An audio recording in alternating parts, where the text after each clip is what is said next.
Good morning, tayo po muli magbahagi ng ating devotion sa Isaiah chapter 1 verses 1 to 6.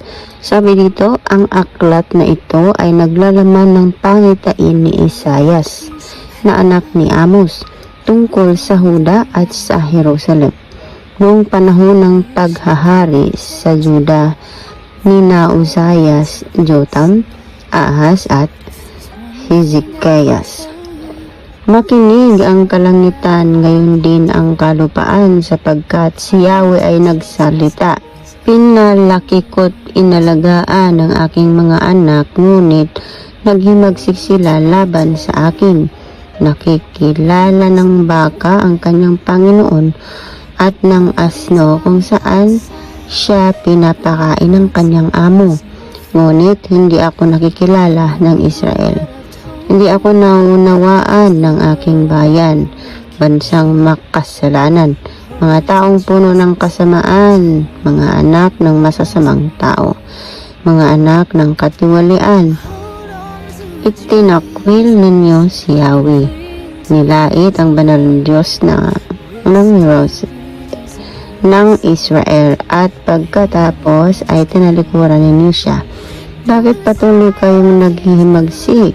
Nais ba ninyong laging pinaparusahan? Sa isip ninyo'y gulong-gulo, ang damdamin niyo'y nanlulumo.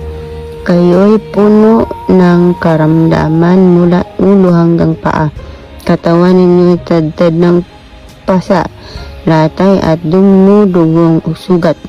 Ang mga ito'y nagnanaknak na at wala pang binda at wala man lamang gamot na mailalagay. Purihin ng Diyos sa pagkakabasa ng kanyang mga salita. Makikita natin yung problema, yung kalagayan ng Israel.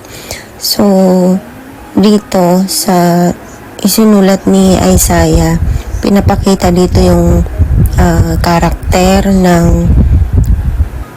mga tao, yung bayang pinili ng Panginoon, which is ang Israel, na proud sila, rebellious, tas mga arrogant, kasi kinumpara nga sila sa hayop na mas nakikilala pa ng hayop kung sino nagpapakain sa kanila, diba? Yung ox and donkey, kinumpara sila doon, samantalang yung bayang pinili ng Panginoon, tinalikuran siya. Makikita natin yung rebellion talaga, hindi maganda.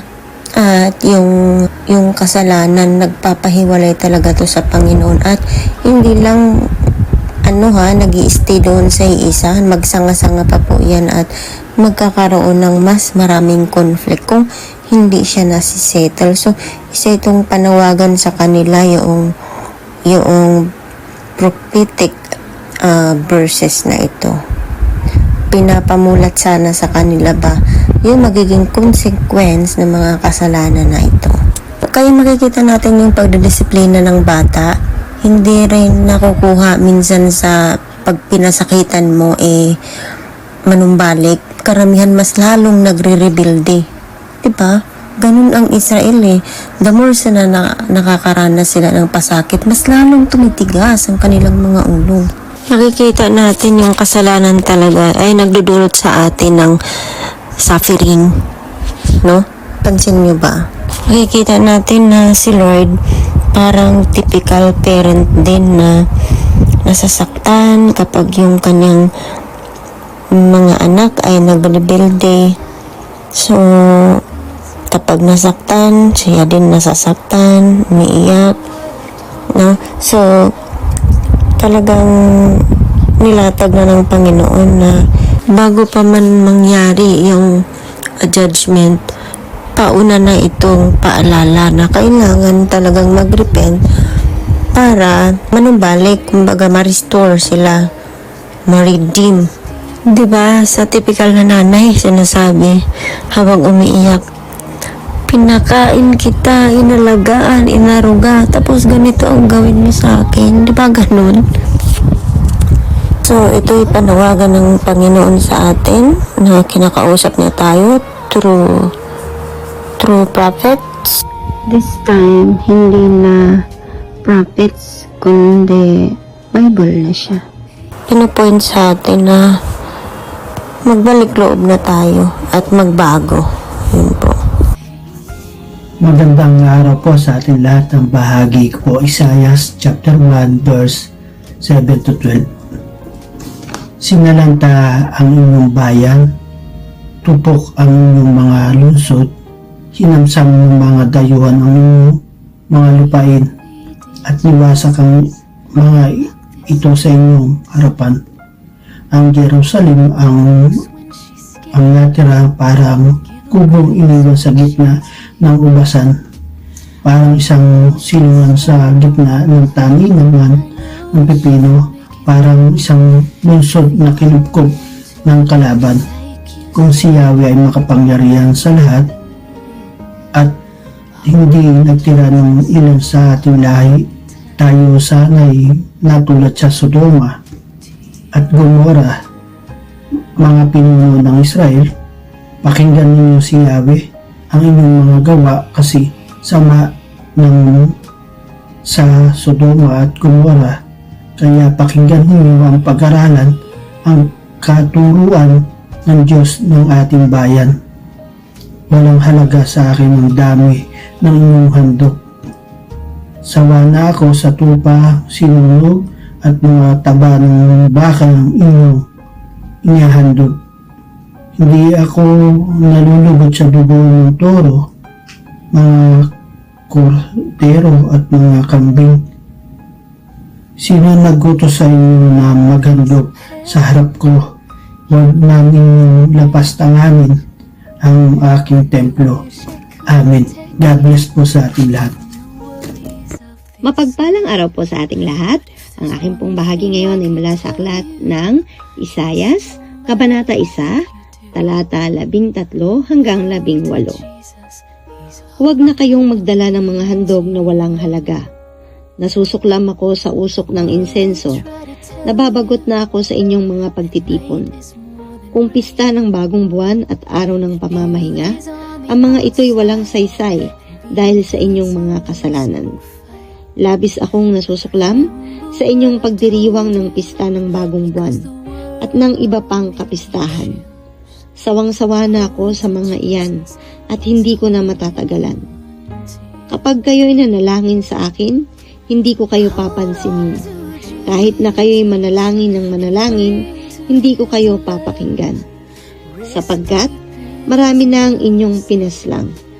Linisin ninyo ang inyong sarili at magbalik loob sa akin. Sa aking harapan, kasamaan ninyo'y inyong tigilan. Pag-aralan ninyong gumawa ng makatwiran, pairalin ang katarungan, tulungan ang naaapi, ipagtanggol ninyo ang mga ulila, at tulungan ang mga byuda. Hali kayo at tayo'y magpaliwanagan, sabi ni Yahweh. Gaano man kapula ang inyong mga kasalanan, kayo'y aking papuputiin, tulad ng yelo o bulak. Amen. Muli po sa mapagpalang araw po sa bawat isa sa atin. Ang babasahin ko po ngayon ay matatagpuan sa Book of Isaiah chapter 1 verses 19 to 25. Ang sabi po dito, kung susundin ninyo ang aking sinasabi, tatamasahin ninyo ang ani ng inyong lupain. Ngunit kung susuway kayo at maghihimagsik, tiyak na kayo'y mamamatay. Ito ang mensahe ni Yahweh. Ang mga kasalanang lungsod, ang Jerusalem na dating tapat sa akin, ngayon naging isang masamang babae. Dati puspos siya ng katarungan at katuwiran, ngayon na may tirahan na ng mga mamamatay tao. Ang iyong pilak ay naging bato, nahaluan ng tubig ang iyong alak. Naging suwail ang iyong mga pinuno, kasabot sila ng mga magnanakaw. Tumatanggap ng mga suhol at mga regalo, hindi ipinagtatanggol ang mga ulila at walang malasakit sa mga byuda. Kaya sinabi ng Panginoong Yahweh, ang makapangyarihan sa lahat, ang Diyos ng Israel, ibubuhos kong aking puot sa aking mga kaaway, maghihiganti ako sa aking mga kalaban. Paparusahan kita at lilinisin gaya ng pilak na pinadadaan sa apoy at tinutunaw upang dumalisay. Amen. Purihin po ang Panginoon sa pagkakabasa ng kanyang mga salita. Isang mapagpalang umaga sa ating lahat mga kapatid. Ang aking pong babasahin para sa ating daily devotion ay nasa Isaiah chapter 1 verses 26 to 31. At aking nauliin ang iyong mga hukom na gaya ng una at ang iyong mga kasangguni na gaya ng pasimula. Pagkatapos ay tatawagin ka. Ang bayan ng katuwiran, ang tapat na bayan. Ang Siyon ay tutubusin ng kahatulan at ng katuwiran ang kanyang mga nahikayat. Ngunit ang pagkalipol ng mga mananalangsang at mga makasalanan ay magkakapisan at silang nagtatakwil sa Panginoon ay mga lilipol.